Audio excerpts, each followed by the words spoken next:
अवधपुरी में राम। यह कथा अवध की है और बहुत पुरानी है।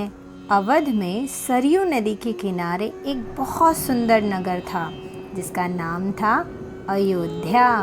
भव्यता जैसे उसका दूसरा नाम हो। अयोध्या में केवल राजमहल भव्य नहीं था, उसकी एक एक इमारत आलीशान थी। आम लोगों के घर भी बहुत सुंदर, बहुत भव्य थे। सड़कें चौड़ी थी, सुंदर बाग बगीचे, पानी से लबालब भरे सरोवर, खेतों में लहलहाती हरियाली, हवा में हिलती फसलें सरयू की लहरों के साथ खेलती थी। अयोध्या हर तरह से सुखी संपन्न नगरी थी। वह कौशल राज की राजधानी थी। राजा दशरथ वहीं रहते थे। राजा दशरथ कुशल योद्धा और न्यायप्रिय शासक थे। महाराज अज के पुत्र, महाराज रघु के वंशज, रघुकुल के उत्तराधिकारी। रघुकुल की रीति नीति का प्रभाव हर जगह दिखाई देता था। सुख समृद्धि से लेकर बात व्यवहार तक लोग मर्यादाओं का पालन करते थे, सदाचारी थे। पवित्रता और शांति हर जगह थी, नगर में भी और लोगों के मन में भी। राजा दशरथ यशस्वी थे, उन्हें किसी चीज़ की कमी नहीं थी। लेकिन उन्हें एक दुख था, मन के एक कोने में छिपा हुआ। वह रह रहकर उभर आता था, उन्हें सताता रहता था। उनकी कोई संतान नहीं थी। उनकी आयु लगातार बढ़ती जा रही थी। उनकी 3 रानियां थी। रानियों के मन में भी बस यही एक दुख था, संतान की कमी। राजा दशरथ की चिंता बढ़ती जा रही थी। बहुत सोच विचार कर महाराज दशरथ ने इस संबंध में वशिष्ठ मुनि से चर्चा की। उन्हें पूरी बात विस्तार से बताई। रघुकुल के अगले उत्तराधिकारी के बारे में अपनी चिंता बताई। उन्होंने दशरथ को यज्ञ करने की सलाह दी। महर्षि ने कहा, आप पुत्रेष्टि यज्ञ करें महाराज, आपकी इच्छा अवश्य पूरी होगी। यज्ञ महान तपस्वी की देखरेख में हुआ। पूरा नगर उसकी तैयारी में लगा हुआ था। यज्ञ पूरा हुआ। अग्नि के देवता ने महाराज दशरथ को आशीर्वाद दिया। कुछ समय बाद दशरथ की इच्छा पूरी हुई। तीनों रानियां पुत्रवती हुई। महारानी कौशल्या ने राम को जन्म दिया। चैत माह की 9वीं के दिन रानी सुमित्रा के 2 पुत्र हुए, लक्ष्मण और शत्रुघ्न। रानी कैकेयी के पुत्र का नाम भरत रखा गया। राजमहल में खुशी छा गई। नगर में बधाइयाँ बजने लगी, मंगल गीत गाए गए। हर ओर खुशियाँ ही खुशियाँ। राजा दशरथ बहुत प्रसन्न थे। प्रजा प्रसन्न थी कि दशरथ की चिंता दूर हुई। नगर में बड़ा समारोह आयोजित किया गया। आयोजन में दूर दूर से लोग आए। राजा दशरथ ने सबको पूरा सम्मान और दान दिया।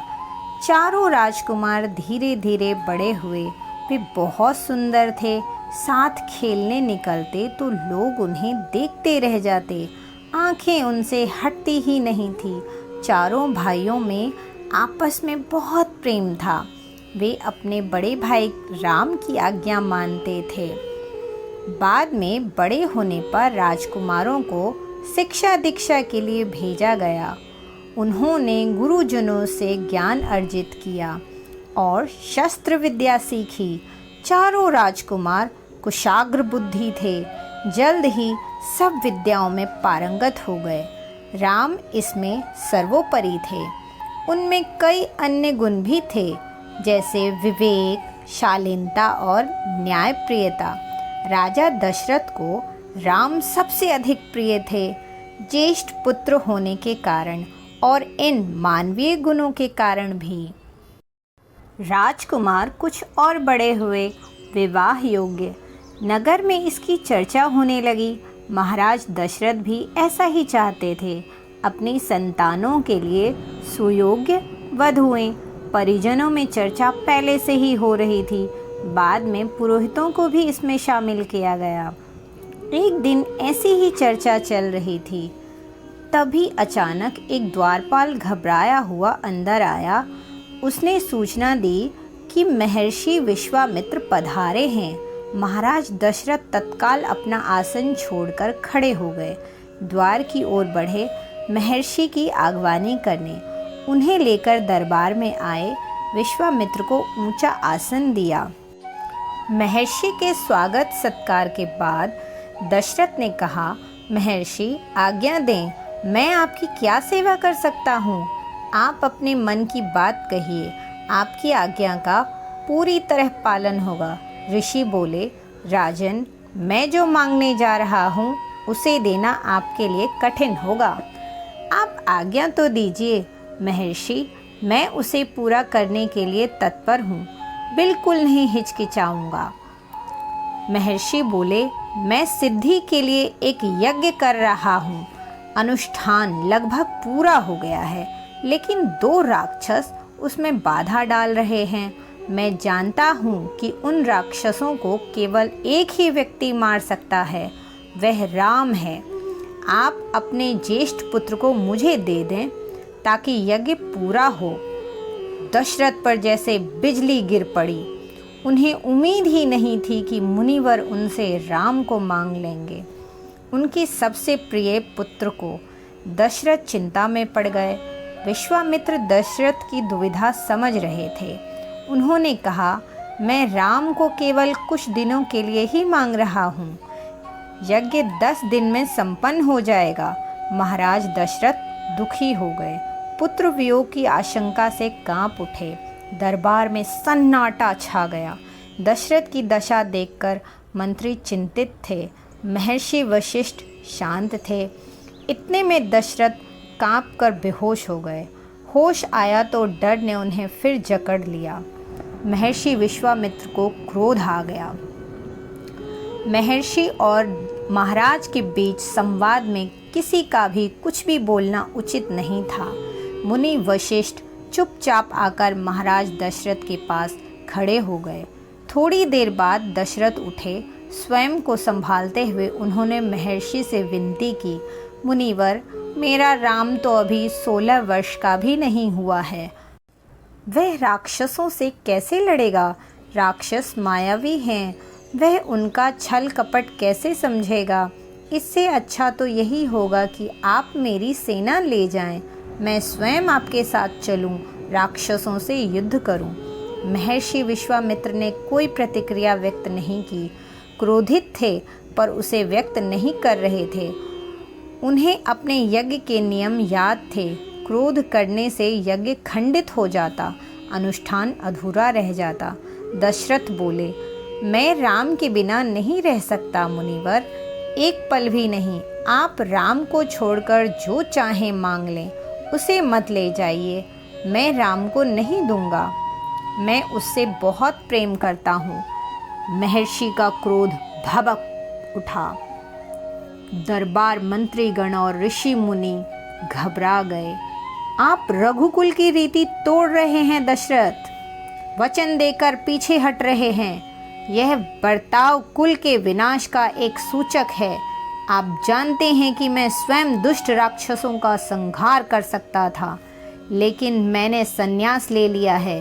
अगर आप राम को नहीं देंगे तो मैं यहाँ से खाली हाथ लौट जाऊंगा। बात बिगड़ती देखकर मुनि वशिष्ठ आगे आए। महाराज दशरथ को समझाया राम की शक्ति के बारे में। महर्षि विश्वामित्र के साथ रहने पर राजकुमार राम को होने वाले लाभ के बारे में। राजन, आपको अपना वचन पूरा करना चाहिए। रघुकुल की रीति यही है, प्राण देकर भी आपको पूर्वजों ने वचन निभाया है। आप राम की चिंता ना करें, महर्षि के होते उनका कोई कुछ नहीं बिगाड़ सकता। महाराज दशरथ की चिंता कुछ कम हुई, पर मन अब भी चिंतित था। गुरु वशिष्ठ ने कहा, महाराज, महर्षि विश्वामित्र सिद्ध पुरुष हैं, अनेक गुप्त विद्याओं के जानकार हैं। वह कुछ सोचकर ही यहाँ आए हैं। राम उनसे अनेक नई विद्याएं सीख सकेंगे। आप राम को महर्षि विश्वामित्र के साथ जाने दें, राम को उन्हें सौंप दें। दशरथ ने मुनि वशिष्ठ की बात दुखी मन से स्वीकार कर ली, लेकिन वह राम को अकेले नहीं भेजना चाहते थे। उन्होंने विश्वामित्र से आग्रह किया, कहा कि वे राम के साथ उनके छोटे भाई लक्ष्मण को भी जाने दें। महर्षि ने महाराज दशरथ का यह आग्रह स्वीकार कर लिया।